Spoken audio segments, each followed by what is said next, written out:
Welcome to the channel. Let's discuss career. आज हम लोग बात करने वाले हैं यूपी पीएससी के लिए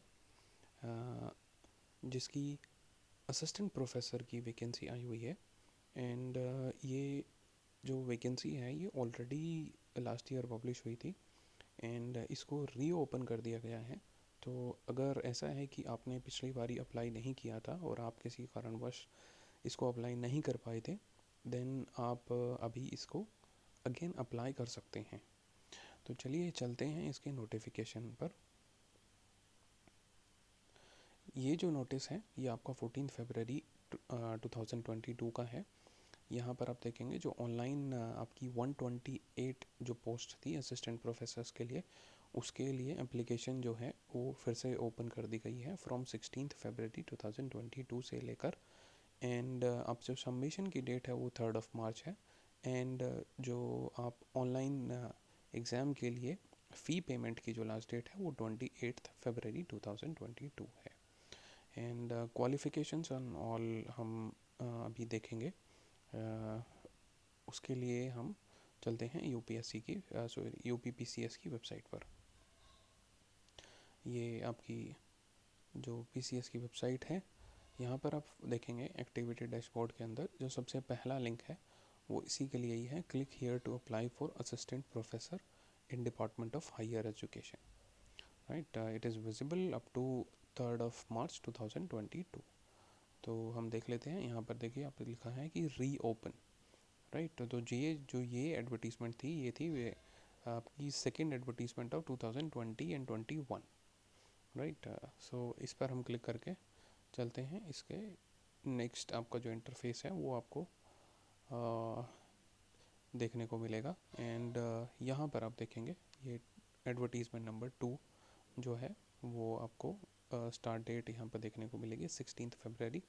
एंड जो फ़ी डिपॉजिट की डेट है वो 28 फरवरी है। एंड फॉर्म जो भरने की लास्ट डेट है वो 3 मार्च है।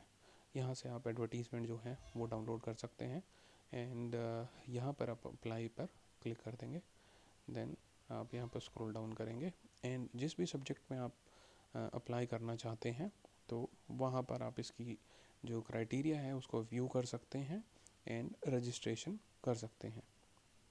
राइट, सो लेट्स से कि हम एक बारी इकोनॉमिक्स जो कि अर्थशास्त्र है इसको हम देख लेते हैं रजिस्ट्रेशन के लिए।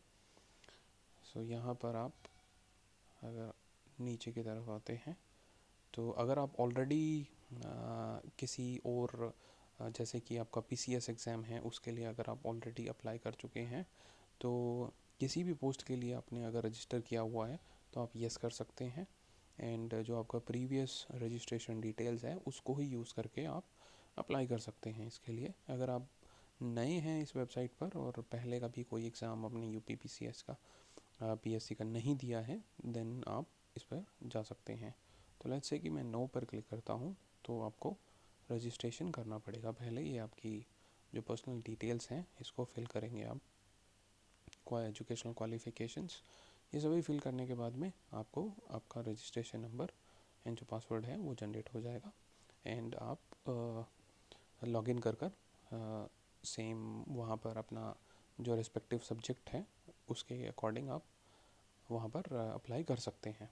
राइट, तो अभी हम चलते हैं इसकी एडवर्टीज़मेंट पर। राइट, तो यहाँ पर देखेंगे जो इंग्लिश पीडीएफ है, अगर हम इंग्लिश में देखना चाहते हैं तो यहाँ पर देख सकते हैं। हिंदी में भी गिवन है और डॉक्यूमेंट फाइल यहाँ पर इंग्लिश एंड हिंदी में गिवन है। तो ये देखेंगे आप, ये आपकी जो पब्लिश हुई थी वो 24 आपकी नवंबर 2020 को पब्लिश हुई थी। तो यहाँ आप देखेंगे डिपार्टमेंट ऑफ हायर एजुकेशन के लिए जो है वो वैकेंसी आई हुई थी। इसको हम जूम इन कर लेते हैं बिकॉज़ हमें सिर्फ इसको ही ज़्यादा देखना है। एंड आप देखेंगे कि जो ये डायरेक्ट रिक्रूटमेंट रहेगी आपके असिस्टेंट प्रोफेसर के लिए in government degree colleges. And nature of the post है, ये गेजेटेड पोस्ट रहने वाली है आपकी। एंड जो पेमेंट रहेगा वो लेवल 10 का होगा, ग्रेड पे आपके 6000 है। एज जो है वो 21 to 40 ईयर्स।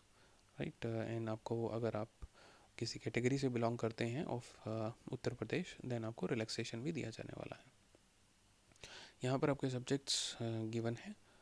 जिस भी सब्जेक्ट में आप एलिजिबिलिटी फुलफिल करते हैं उसके लिए आप अप्लाई कर सकते हैं। Total number of vacancies, right, and these are your category wise breakup आपका यहाँ पर गिवन है, राइट। तो ये आपके सब्जेक्ट्स हैं: economics, history, Urdu, English, mathematics, home science, zoology, आपकी philosophy and geography, physics, psychology, chemistry, political science, botany, commerce, education, sociology, Sanskrit and Hindi. So total आपके 19 सब्जेक्ट्स हैं एंड जो टोटल नंबर ऑफ वैकेंसीज़ हैं वो आपकी हैं 128, राइट। एंड आपका अगर हम क्वालिफ़िकेशन के बारे में बात करें तो यहाँ पर आप देखेंगे जो आपका, अगर आपके पास में मास्टर डिग्री है विद 55%, राइट, तो आप इसके लिए एलिजिबिलिटी, फर्स्ट एलिजिबिलिटी आप फुलफिल कर देते हैं। एंड इसमें भी आपको रिलैक्सेशन दिया जाता है if you are from schedule caste और schedule tribe, and OBC candidates को भी दिया जाता है, एंड जो डिफरेंटली एबल्ड कैंडिडेट्स हैं उनको भी इसको 5% रिलैक्सेशन मिलता है, राइट। अपार्ट फ्रॉम दैट यहाँ पर आप देखेंगे कि जो इसके अलावा एक और आपका एलिजिबिलिटी कंडीशन है जो कि आपको फुलफ़िल करना है, that is that candidate must have cleared national eligibility test. तो आपका CSIR भी कराता है एंड UGC भी कराता है एज़ पर द सब्जेक्ट। सो अगर आपका NET क्वालिफाइड हैं आप तो, एंड जो फर्स्ट आपका क्राइटेरिया है उसको भी फुलफ़िल करते हैं, then you are very much eligible for this post. और यहाँ पर नेट हमें एक एग्जम्पशन है आपको, अगर आप PhD कैंडिडेट्स हैं and you have been awarded that PhD in accordance with जो UGC के स्टैंडर्ड्स हैं, जो उसकी रेगुलेशंस हैं from regulations of 2009 and 2016, right. तो उन अमेंडमेंट्स के अकॉर्डिंगली अगर आपको PhD ग्रांटेड है देन आप नेट जो है उससे एग्जेम्प्ट हो जाते हैं। तो अगर आपके पास PhD नहीं भी है और आपके पास में अगर मास्टर डिग्री है with 55% and category students 50%, and अगर आप नेट क्वालिफाइड हैं then you are eligible for this post, तो आप इसके लिए अप्लाई कर सकते हैं। एंड अगर आप चाहते हैं कि सिलेबस के लिए हम लोग एक अलग से वीडियो बनाएं तो वो भी आप अपने सब्जेक्ट मेंशन कर सकते हैं, and we can make a separate video on the subject and जो आपका एग्ज़ाम क्राइटेरिया रहने वाला है। एक चीज़ जो कि काफ़ी इंपॉर्टेंट है आप लोगों के जानने के लिए कि यहाँ पर जो एग्ज़ाम है वो सिर्फ आपका क्वालिफाइंग रहेगा, जो फाइनल सिलेक्शन होगा वो होगा आपका on the basis of interview, right. So हाँ, इससे रिलेटेड या किसी और जॉब से रिलेटेड अगर आपको कोई डाउट या क्वेरी है then you can write to us in the comment section, right, and I would request that if you do not want to miss any government job update तो आप हमारे channel को subscribe कर सकते हैं and press the bell icon so that you can receive the notification. So thank you very much and you have a great day.